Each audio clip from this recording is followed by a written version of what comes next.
and be sure to visit asemarketplace.com for more information. The first view is simply called the parasternal long view. To acquire this view, the transducer indicator is aimed to face the patient's right shoulder. From the perspective of the sonographer, we will now demonstrate the relationship of each of these three views.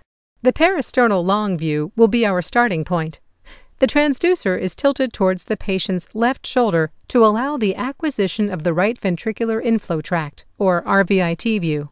Notice that the indicator is still pointing towards the patient's right shoulder.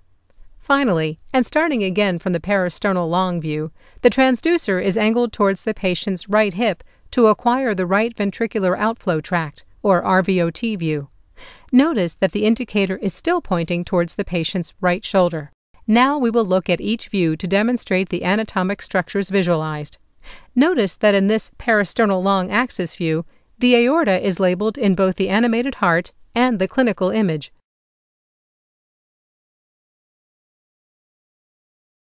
On the left image, we can see how the parasternal long plane cuts the aortic valve, labeled AOV, and the mitral valve, labeled MV. The left ventricle is labeled LV and the left atrium, LA.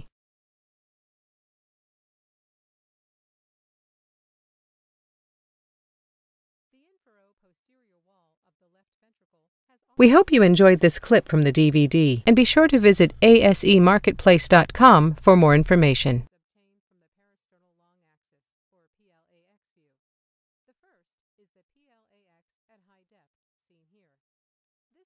Axis view of the heart. If possible, place the patient in a left lateral decubitus position to reduce any lung artifact and to bring the heart closer to the anterior chest wall. Place the transducer at the third or fourth intercostal space immediately left of the sternum. Move between the third and fourth intercostal space and slide the transducer toward and away from the sternum to identify the optimal scanning window. Assuming the long axis of the heart to be positioned on a plane from the patient's right shoulder to left hip, rotate the transducer to adjust for the body habitus of the patient. The orientation marker will be at approximately the 10 o'clock position. As an alternative approach, this exam may be performed using an abdomen exam type with the orientation marker to the patient's right side at approximately the 4 o'clock position. The myocardium will appear gray and the blood-filled chambers will appear hypoechoic. The descending aorta is seen in cross-section as a round structure posterior to the atrioventricular junction. This view is used to evaluate the right ventricle, left ventricle outflow tract, and left ventricle. Note overall activity of the heart, any wall motion abnormality, valve abnormalities, and the imaging from the parasternal long axis plane of the heart. So now let's take a look at the images that we'll obtain by performing the parasternal long axis view of the heart. Here's a nice pictorial to the left, and what we see is that the most superficial structure will be the right ventricle. Notice that the right atrium is not seen from this plane. Directly posterior to the right ventricle will be the left ventricle, and to the right of the left ventricle will be seen the left atrium. We can also see the mitral valve in between the left atrium and the left ventricle, and a little bit of the aorta above the left atrium. Let's look at the ultrasound still image here to the right, and again we see the superficial right ventricle. Posterior, we see the left ventricle with its more muscular and hypertrophic walls. Notice the left atrium is seen to the right of the left ventricle and the mitral valve in between the two chambers. We categorize this as left ventricular inflow tract. Note the aortic valve sitting right above the left atrium, and we see a little bit of the aortic root there. This is what we categorize as aortic outflow tract. Let's now take a look at the parasternal long axis view of the heart in action.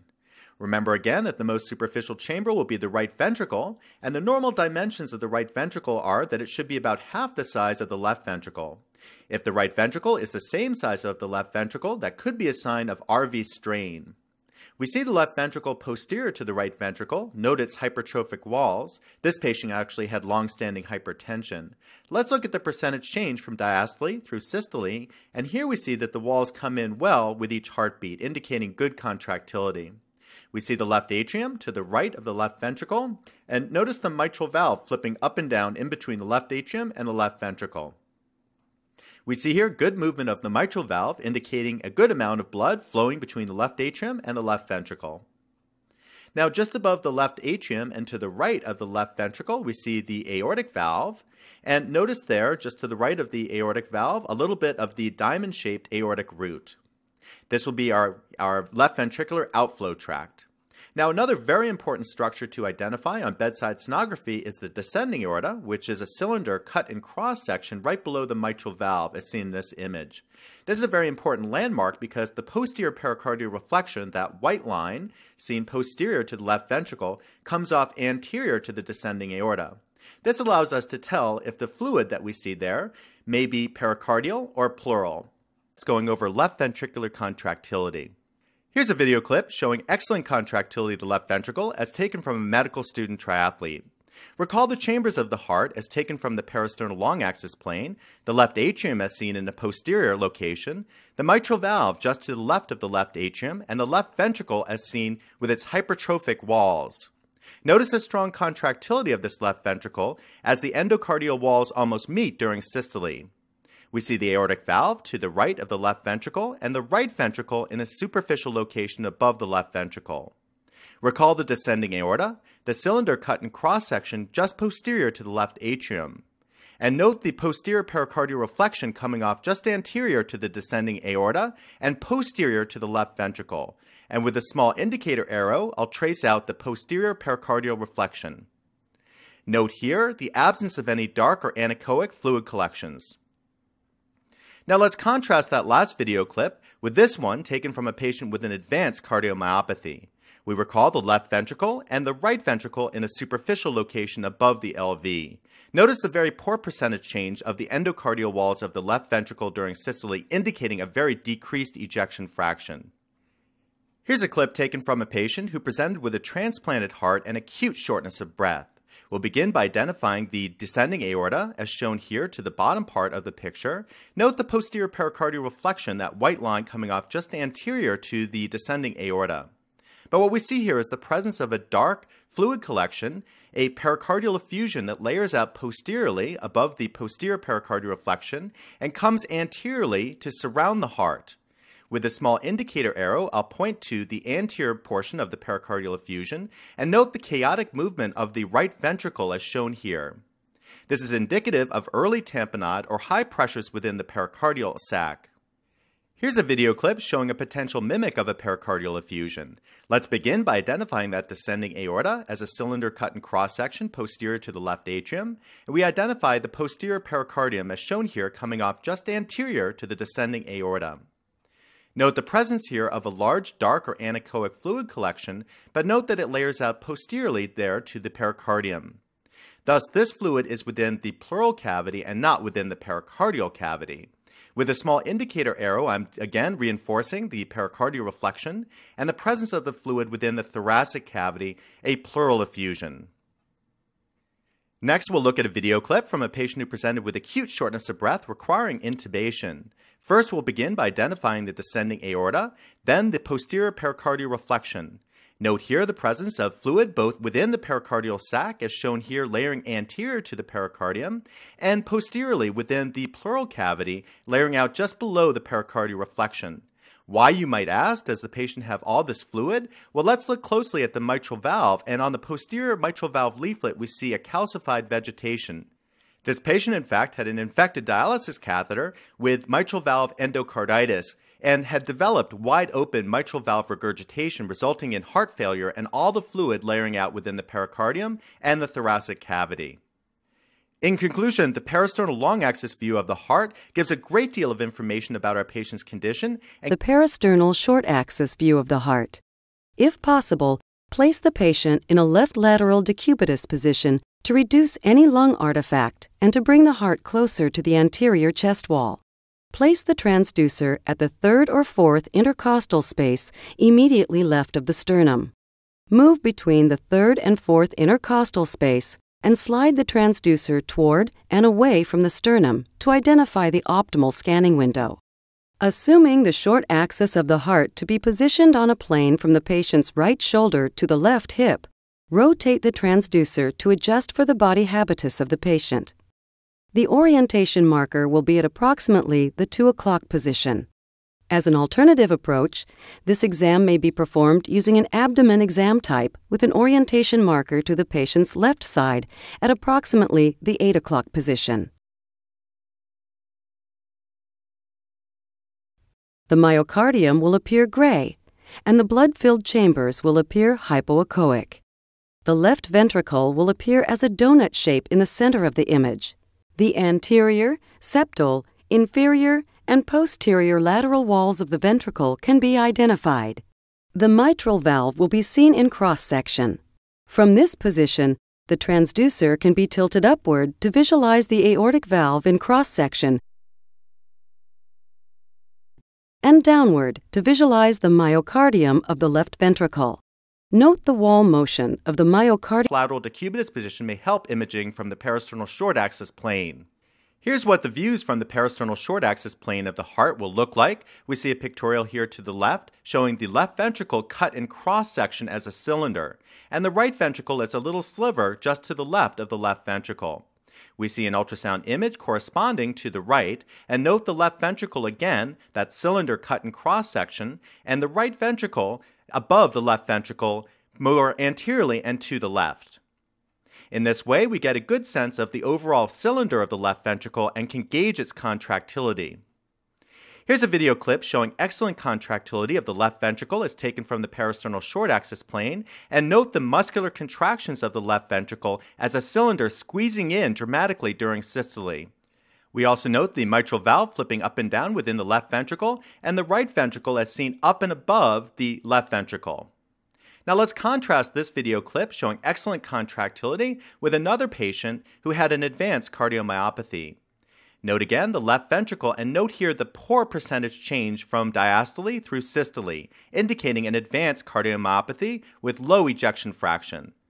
We can also see the right ventricle anterior to the left ventricle. For learning purposes, we'll identify the walls of the LV, the septum in between the ventricles, the anterior wall to the top of the screen, posterior wall to the back, and the lateral wall as shown here towards the right portion of the screen.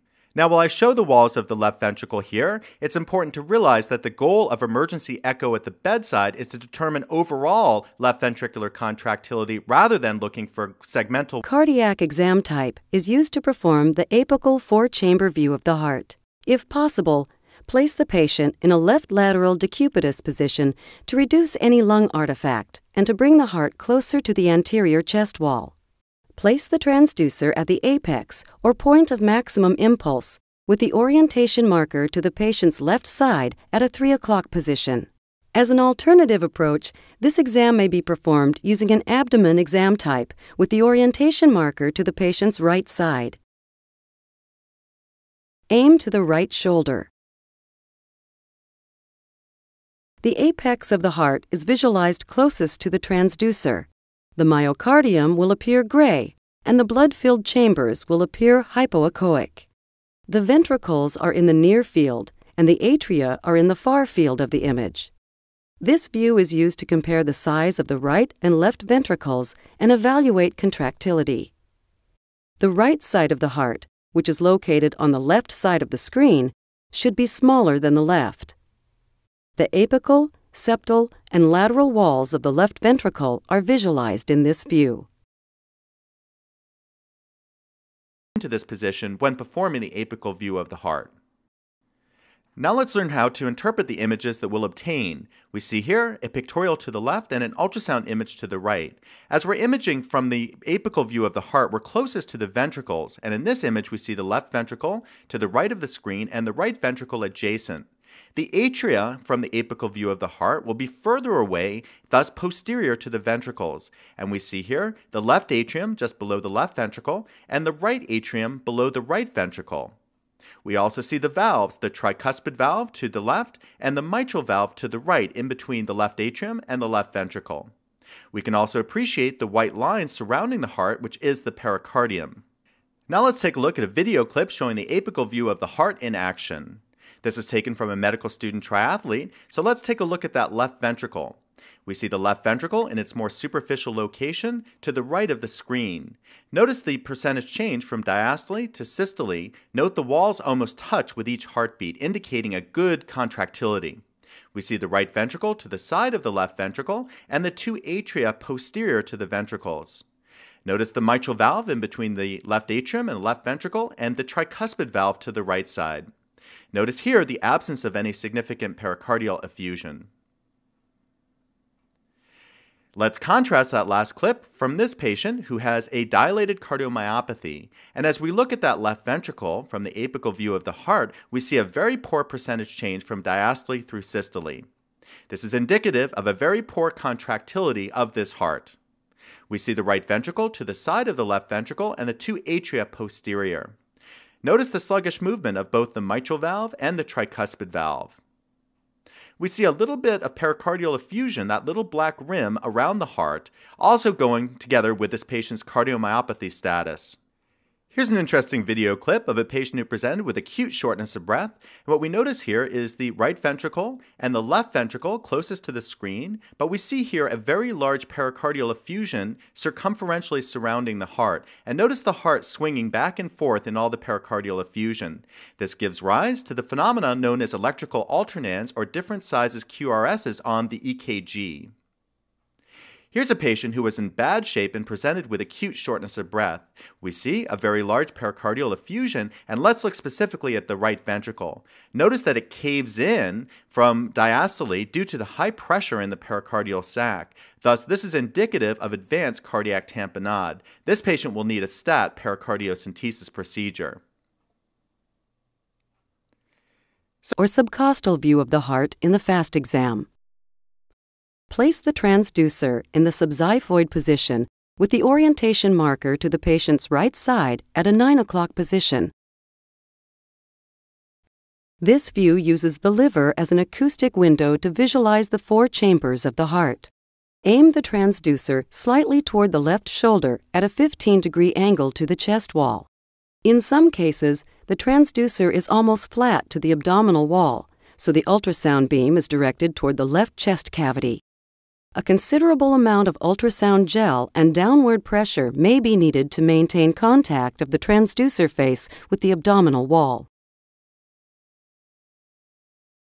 Increase scanning depth to visualize all chambers of the heart.